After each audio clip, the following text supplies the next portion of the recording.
পোশাক শ্রমিকদের সর্বনিম্ন মজুরি ৮,০০০ টাকা। দ্রব্যমূল্যের ঊর্ধ্বগতির সময় তা খুবই কম। মজুরি বাড়ানোর আন্দোলনে হতাহত হয়েছে অনেক মানুষ। মজুরি নির্ধারণের মানদণ্ড কি হওয়া উচিত? কোরআন সুন্নাহর আলোকে শ্রমিকদের অধিকার সম্পর্কে কিছু বলুন প্লিজ। ভাই সামিউল ইসলাম, আমরা জানি প্রিয় নবী সাল্লাল্লাহু আলাইহি ওয়াসাল্লাম বিদায় হজের ভাষণে যে কয়েকটা অত্যন্ত গুরুত্বপূর্ণ ওসিয়াত করেছেন, উপদেশ দিয়েছেন মুসলিম জাতিকে, তার মধ্যে থেকে একটি গুরুত্বপূর্ণ উপদেশ ছিল যে তোমরা তোমাদের অধীনস্থ যারা আছে, ইখওয়ানুকুম খাওয়ালুকুম, তোমাদের ভাইরা যারা আছে তারাই তোমাদের সেবক। অর্থাৎ যে লোকগুলো সেবক সেগুলো তোমাদেরই ভাই, তোমাদেরই মানুষ হিসাবে তোমাদের ভাই, মানব সন্তান আদম আলাইহিস সালামের সন্তান, সেই হিসাবে তোমাদের ভাই। অতএব তাদের সাথে তোমরা সেরকম আচরণ করবে। জাআলাহুমুল্লাহু তাহতা আইদিকুম, আল্লাহ তাআলা তাদেরকে তোমাদের অধীনস্থ করে দিয়েছেন, এটা আল্লাহ করেছেন, তোমাকে তার উপরে রেখেছেন।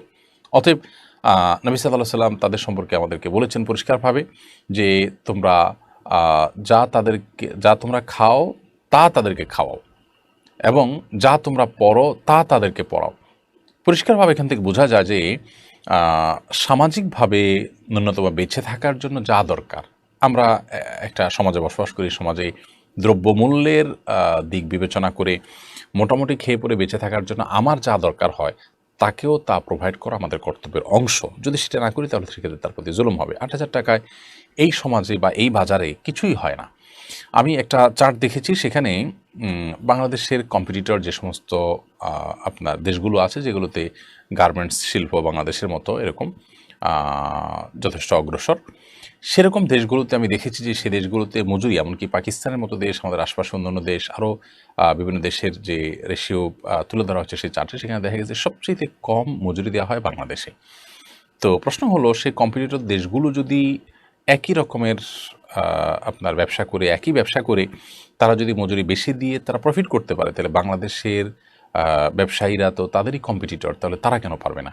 যদি এক্ষেত্রে অন্য কোনো সহায়তার প্রয়োজন হয়, রাষ্ট্র বা সরকারের কোনো সহায়তার প্রয়োজন হয়, সেটা সরকার এবং রাষ্ট্রকে করতে হবে। কিন্তু এই বলে শ্রমিকের জন্য ন্যায্য মজুরি নির্ধারণ করাটা নিশ্চিত করতে হবে। শ্রমিকের প্রতি অবিচার হয়, জুলুম হয়, এরকম কোনো কাজ কোনোভাবে গ্রহণযোগ্য হতে পারে না। বাংলাদেশে প্রায় আমরা শুনি যে গার্মেন্টস শ্রমিকদের উপর আপনার চড়াও হয় আইনশৃঙ্খলা রক্ষাকারী বাহিনী, অনেক সময় মালিক পক্ষ মাস্তান ভাড়া করেন, তাদের উপরে অত্যাচার বিচার করেন। তো এই জিনিসগুলো কখনোই গ্রহণযোগ্য নয়। আমাদের মানসিকতা থাকা উচিত যে আমাদের ব্যবসা বাণিজ্য এগুলো মানুষের কল্যাণে, আমাদের নিজেদের বেঁচে থাকার জন্য অনেক বেশি ব্যবসা বাণিজ্যের প্রয়োজন আসলে হয় না। তো মানুষের কল্যাণে যদি হয় তাহলে সেক্ষেত্রে আমার শ্রমিকদের কল্যাণটা আমি সব কিছুর আগে দেখব, এবং এর মধ্যে আল্লাহ তালা আমাকে বারাকা দান করবেন, আল্লাহ তালা আমাদেরকে মুসলমান হওয়ার তৌফিক দান করুন, মানুষ হওয়ার তৌফিক দান করুন। গার্মেন্টস ব্যবসায়ীরা নানাভাবে তারা বিভিন্ন সমস্যায় আছেন, ডলার সংকটের কারণে, বৈশ্বিক সংকটের কারণে। তারপরও শ্রমিকদের দিকটা তাদের লক্ষ্য করা উচিত। আমি ব্যক্তিগতভাবে অবশ্য অনেক গার্মেন্টস মালিককে জানাই যে তারা আলহামদুলিল্লাহ শ্রমিকের প্রতি যতটা দায়িত্বশীল।